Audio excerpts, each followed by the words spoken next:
So, hello everyone and welcome. Nice to have you here. And hopefully it's also nice for those of you who are here that it's nice to be with people. And for some of us it's been an unusual thing to do. So welcome. And for those of you on YouTube, I hope that someday we could be together. Someday you'll have maybe far away, you'll visit and come here time, see. We have people who do that periodically. It used to be before the pandemic. It seemed like almost every Sunday someone would come up and say, I'm visiting. I've been listening for a long time. So it's very nice. So the topic for today is a little bit following up on a talk I gave maybe 4 or 5 weeks ago on Sunday. That was in preparation for the 7 a.m. sittings I was doing, which was focusing on these different basic aspects of instructions for mindfulness meditation that we teach here. And at that time I said that something like that the basic instructions are not only basic for beginners, but they're also basic for people who would like to consider themselves advanced, and for those who are in between the two. That the basic instructions of the practice is the same. In fact, the Buddha, when he talked about this kind of thing, he said that before the first experience of realization, the first level of awakening that people can experience, and after, the practice is the same. What we're doing, the basic practice, doesn't change. And so, in a sense, in order doing the practice, it doesn't matter whether you're enlightened or not. It's still the same practice. And he even goes so far as to say when people become fully enlightened, even Buddhas, Arhats, they still do the same practice. In order to be able to be at ease in this world, call it a pleasant abiding here and now, and also to encourage other people to practice. So the practice is the same before and after enlightenment. Isn't that kind of nice? So you don't have to worry about enlightenment when you're practicing, because what good is it going to do you? You have to do the practice anyway. Before and after you do it.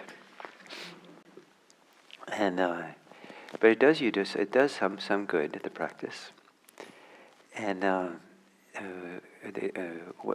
when someone has a certain degree, clarity of letting go, of releasing something they've been attached to for a long time, and it's clear enough and strong enough, then after that they have a reference point for the practice that's different. So the practice is the same, but the reference point for the practice changes. And in the ancient language, the language is the practice is based on this reference point. And there are 3 reference points that they talk about that can happen. And this is where the difficulty of translating words from an Indic language to English, because the words in India are really rich. I mean, there's a long history of it, and I think they're inspiring words, not just in Indian Buddhism, but in Indian language, even to the modern world sometimes. They're rich in associations, whereas when you take and translate it literally into English, most of people who only know English are not going to feel, oh wow, yeah, this is cool, this is wonderful. They're going to go, what? Sometimes at the best of it, right? It could be different. So I'll tell you the words in Pali, the Indic language first. And most of you won't have any sense of this, but some of you might have an Indian background. So it's viveka, viraga, and nirodha. So the practice becomes based on those three: viveka, viraga, nirodha. So the way that they're translated usually into English, that is not going to inspire you. I think maybe you will. I shouldn't be speaking for you. So maybe you'll be really jazzed to hear this. Seclusion, dispassion, and cessation. Is that kind of okay, or is that like, wow, now you're paying attention. Like, this is like fantastic. Seclusion, I can't wait. More seclusion. The pandemic has been good, not good, it hasn't been long enough. Let's go really do it. It just justifies, the pandemic, seclusion. So I don't think it really works in English to get a sense of how inspiring this is. And to hear that after some level of spiritual maturity in Buddhism, your practice gets based on those three. I think in English speakers doesn't really work. But I think that what might work, that I think is not a literal translation, but I think is a fair translation for these three terms, is independence, freedom, and peace. That I think in English has some people even have emotional relationship to those three, and they speak a little bit more to people, in an English-speaking, maybe grew up in an English-speaking culture, and some of those words, they're quite powerful in the United States. And then when I was growing up, there was a party. I think it still exists, right? The Peace and Freedom Party. And then independence. I mean, maybe there's problems sometimes because it lends itself to, sometimes it aligns itself with a kind of individualism that is selfish. Whereas, to be too independent from everything else and just me, myself, and mine. So, but independence, this country is like, the United States is kind of, it's like one of the almost religiously political ideals, in my independence. So it's a beautiful thing. Sometimes I've thought that this word viveka that I'm translating here as, the seclusion, I'm translating as independence. I like the term English word autonomy, and sometimes to give people the autonomy to make their own medical decisions in this country is it's a central feature of medical ethics. And so the seclusion is to be secluded from attachments,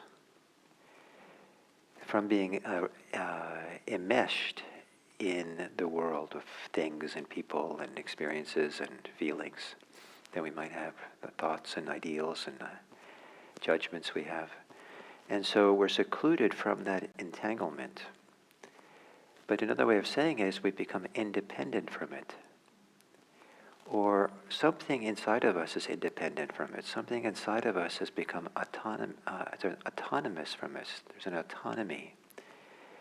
So, say you have a thought that goes through your mind, and maybe it's not a wonderful thought.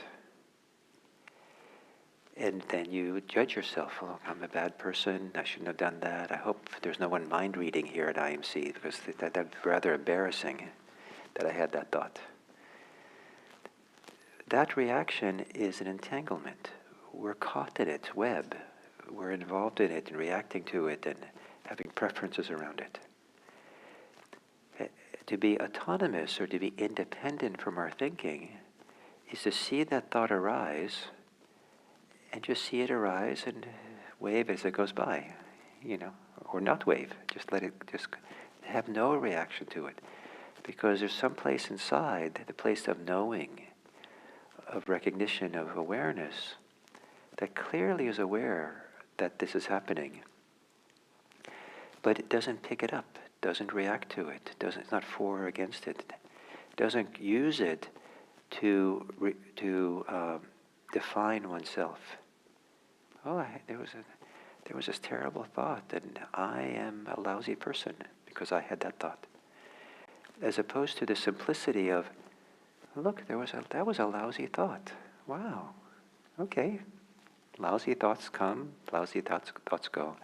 And there's no attachment. So there's a seclusion, there's a autonomy, there's an independence from those kinds of things, that kind of thought. Same thing with feelings. And this time I'll use a positive thing just to challenge you some more. And that is, maybe there's a really happy feeling coming up. Now, who wants to be independent of that? But the happy feeling comes up, and there's an autonomy. We're aware of it, we're present for it, but there's an autonomy and independence from the happy feeling. The happy feeling is allowed to be there, but we don't define ourselves by it. Look at me, I got it made. You know, I hope they notice how happy I am, because now I'm a good Buddhist or something. And because heaven forbid that you're depressed, because then how can you be a good Buddhist? It doesn't matter what feelings are, depressed, happy, in this place of autonomy, independence. And it has a lot to do with the autonomy, independence of knowing, of being aware. We know, there's a place inside, almost like a place inside, where we know what's happening. And I want to stress this idea of knowing. There's not shutting out the world. We know. And the knowing is free. The knowing is independent. So that comes to the second quality, which is I translate as, or render it as freedom. So independence is the first one, or autonomy. And the second one is freedom, which is usually translated as dispassion. But what a dispassion means in the ancient language is no longer having attachments and the clinging, and it's kind of the word raga, which translated as passion here, has some of the negative connotations that we can have sometimes in English around the word passion. There's sometimes having too much passion. He had passion for his anger. Whoa, please, that's not good. Or passion for money, or passion for status or wealth. We might talk that way sometimes. In California, maybe I don't know where else in the English-speaking world, the passion is kind of considered all good. You're supposed to have on your passion for life. So to talk about this passion, it kind of doesn't quite work in this kind of in the new. Passion used to mean suffering in the old days. That's from Latin, suffer. The passion of Christ was the suffering of Christ. So, but freedom, and it's freedom from clinging, from grasping, greed. It's freedom from ill will and hatred, and it's freedom from delusion. And delusion has a lot to do with the projections we put on the world, and then we believe those projections. And there's human beings are kind of projecting machines. Walking, talking projectors. We have all these ideas that we overlay onto the world and others. So some of those are deluded. And so as we develop this independent way of knowing, this autonomy of seeing, of being aware, and we're no longer so enmeshed in the experience, we can actually see thoughts, interpretations, projections arise in the mind. And we say, oh, that's just a projection. That's just, who knows what that is? So you guys are all wearing masks, and I can think, I bet you all have nice mustaches. Yeah, that's what it's, So I would love to see your mustaches, and probably some are handlebar mustaches, and who knows? And I'm just seeing mustaches on, all your faces. Because I can't see, so I'm making up a story. So I can see mustache story arising, and I say it's just a story, it's just an idea. And it's so easy to live in that story and assume that I'm seeing accurately. So the more independent we become from this aware place, we have this fantastic vantage point to see the birth, the arising of an idea, and we can put a question mark behind it. Is it true? So this dispassion is this the fading away or becoming free from clinging. So some people would say it's a little bit, a different way of talking about the first one. But here we really feel the freedom. One, we feel kind of independent, and now we feel there's freedom. Oh, what a relief. It's so great to have this freedom, so great to not be caught. There's a joy, there's a delight, there's a sense of well-being, there's an appreciation of how great that is. And the third one, nirodha, technically translated as cessation, means the stopping of something. It's a stopping of agitation. So calling it peace kind of works. There's a place of peace that we have. We know something about peace. In fact, peace is always present, believe it or not. It's just that if we're agitated, we can't notice it. There's more peace in this world than there is agitation. But we don't notice it because we're caught up in our swirls and thoughts and fears and, ways. And so when someone has reached deep enough letting go, let go of something, let go of their self-preoccupation, let go of their clingings, attachments, let go enough so that agitation has abated and they have an experience of themselves being unagitated. When it's been strong enough, that becomes ever available. It's always there if you turn towards it and see it. Oh, it's there. I might be agitated, but there's also peace. I might still be entangled, but there's also a place of independence where I see it, that I'm entangled. I still have these passions, these attachments, but I'm seeing it from a place that's not attached. So the two work together as opposed to just being completely immersed in the world of attachment, immersed in the world of self-definition and selfing and all that. And so the practice is the same.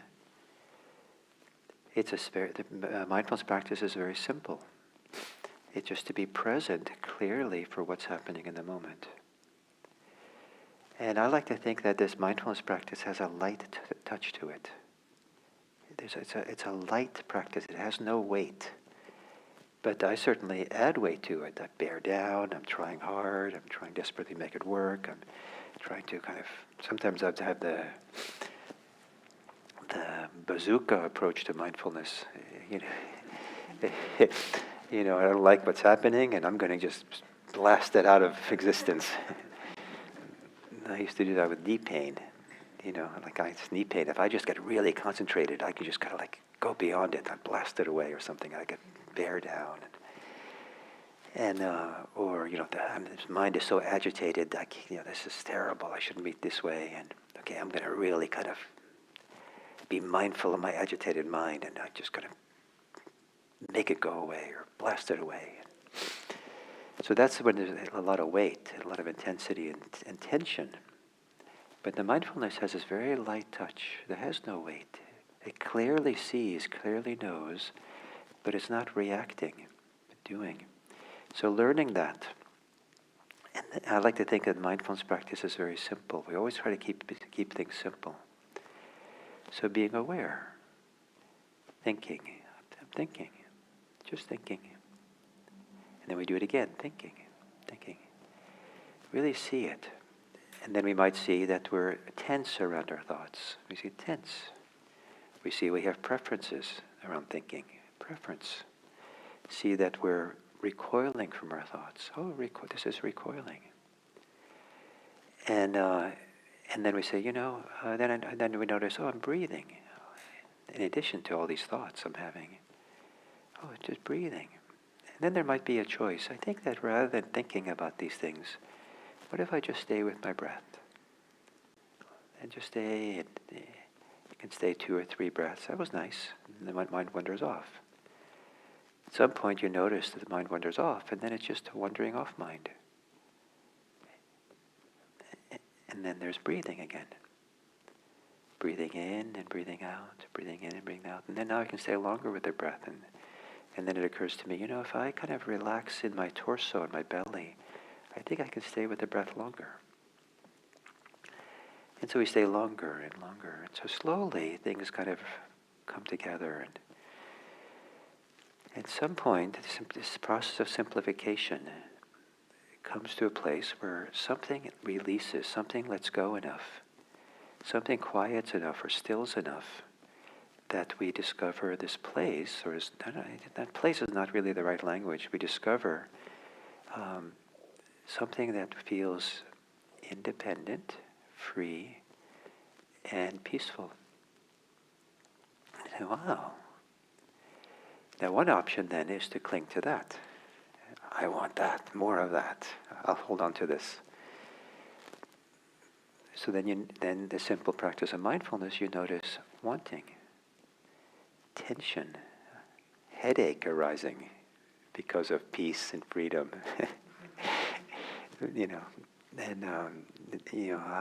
How loss of peace that happens as we cling and want more of the peace and try to make it come back or something. So we learn all these tricks of the mind.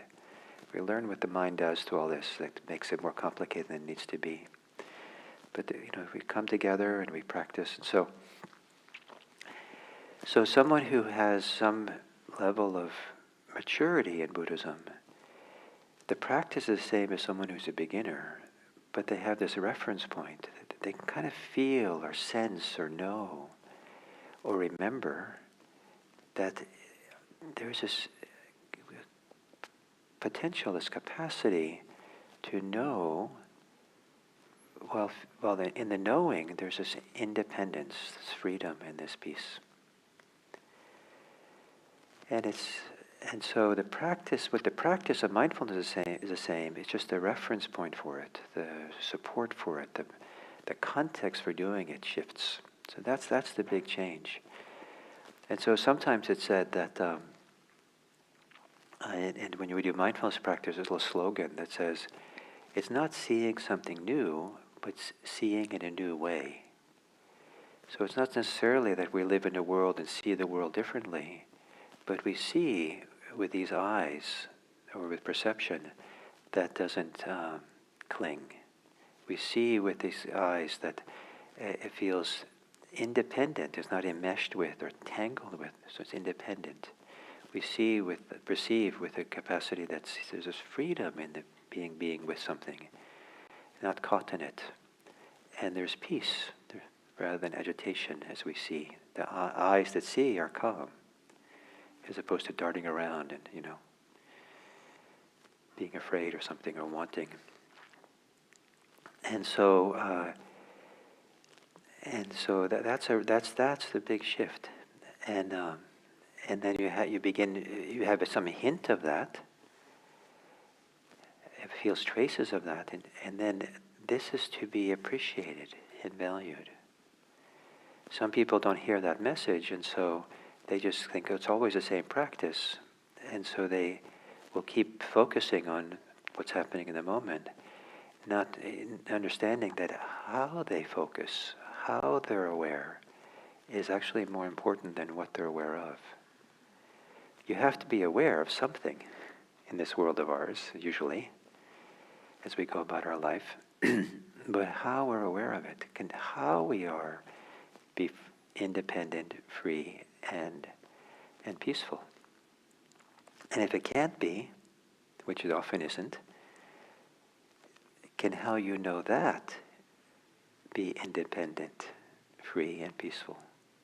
And you keep stepping back, where can I find that place? Where can I step back and just see, okay, this is how it is. So in terms of mindfulness meditation, then it's always, like when we actually do meditation, it's always the same practice, but the practice, what we're aware of, also shifts as we practice.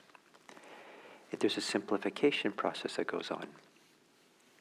And the Buddha talked about this simplification process that leads us to go simpler and simpler and simpler. And then we get turned inside out, and this is my language, inside out, so that we can, when we come back into the world, we're back in the world in a simple way, but we're free. And so again, it's not a rejection of the world, it's a kind of a learning how to be in the world in a whole different way.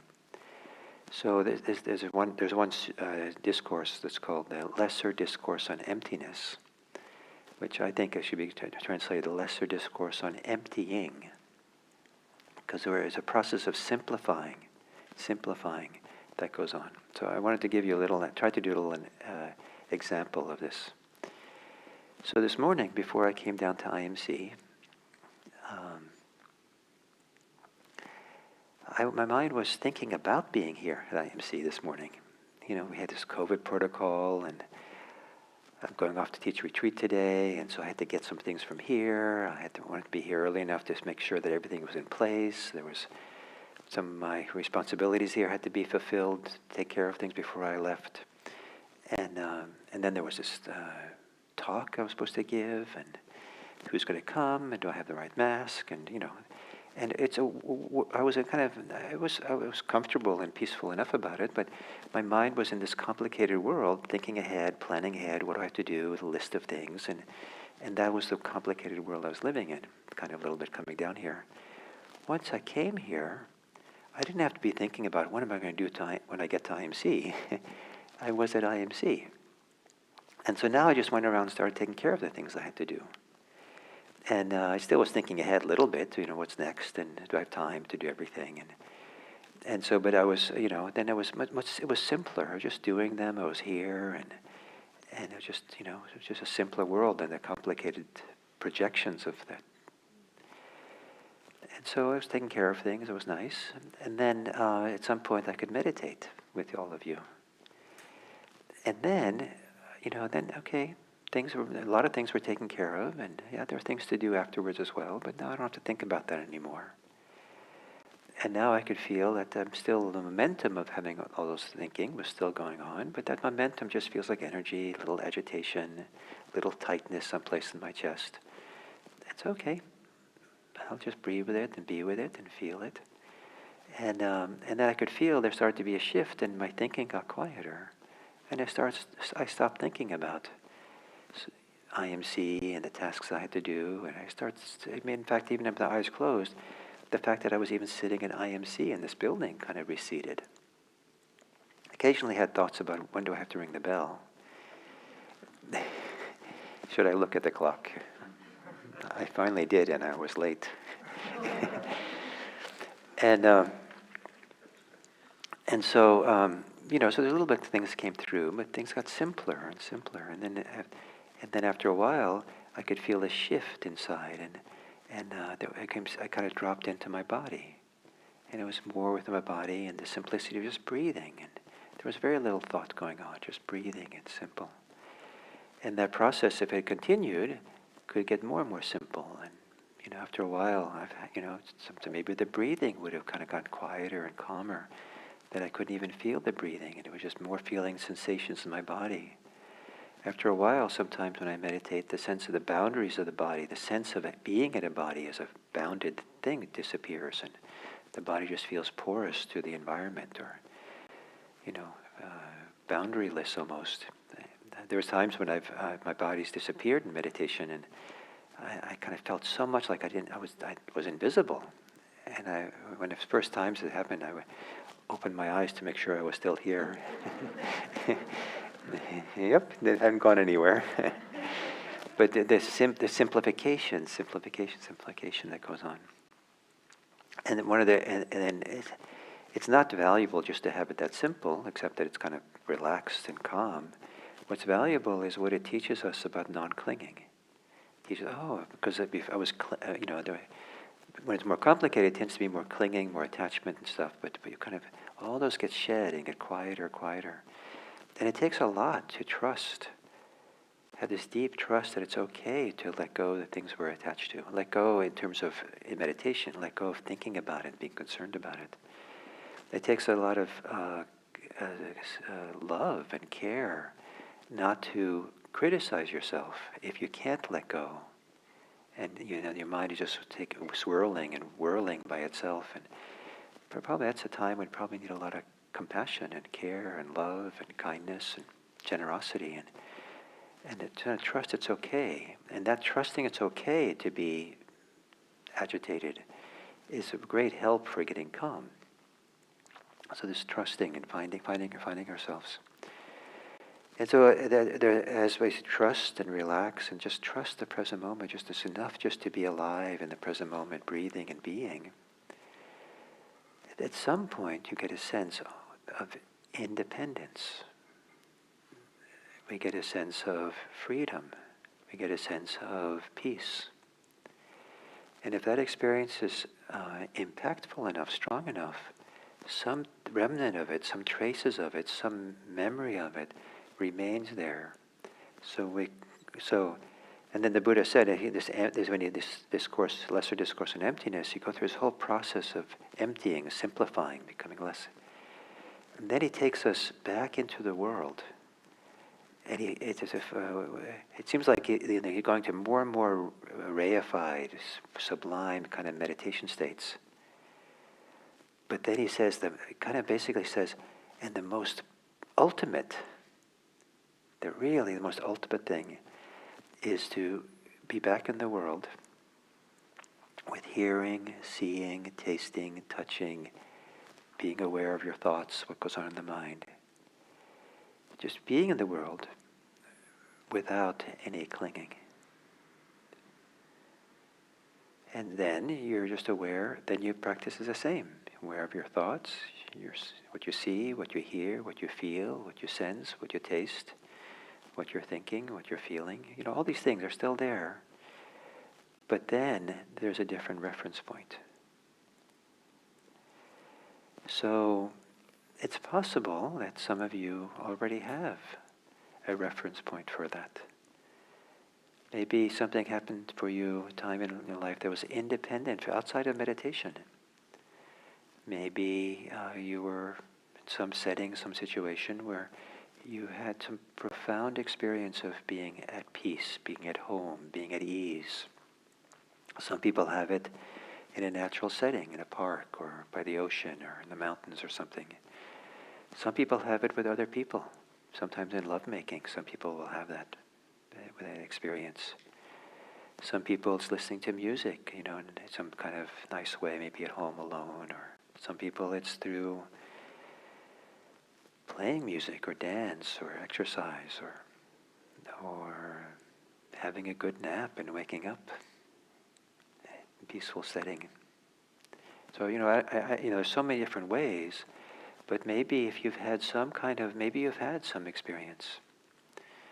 An experience that, I had a few experiences as a child growing up that kind of remained for me, kind of like as a touchstone. And one of them was we had this, I guess, relatively small dining room table, and sometimes I would take these white bed sheets that we have and put it over the table. And then I was a little kid, so I would crawl underneath, inside, and the light from the sun would be coming into the kitchen. And the light was so sublime, beautiful, and clear, and kind of, clean or something coming through the white sheet. And I'd feel so cozy and safe from the world, protected, secluded. and it's such a nice way. And I just like this, I still feel it in my body, this physical sense of kind of well-being that came from that kind of way of being. And the Buddha also had a childhood story like that. That wasn't under the kitchen table, but it was a similar kind of childhood experience that became his reference point for how he then followed the path to his awakening. So maybe you have a reference point already. Maybe something happened to you. Maybe something from when you were 5. I think that's how old I was, maybe with the kitchen thing. And some reference point for what we're talking about here, so that when you practice, that reference point is close by. It's kind of like a little reminder, or a little, pointer to, that's possible. That's a way of being with this. As opposed to when I was in Japan, in the Zen monasteries, sometimes the abbot would bark like a drill sergeant. Concentrate, concentrate, concentrate as if your head's on fire. Die, die. Now, if I took that as the only reference point for the attitude for how to sit and meditate, I probably would have given myself a headache. So, some people grew up with taskmasters, teachers or parents or somebody, so they imbued a certain kind of attitude that became the reference point for how to be, that not so healthy.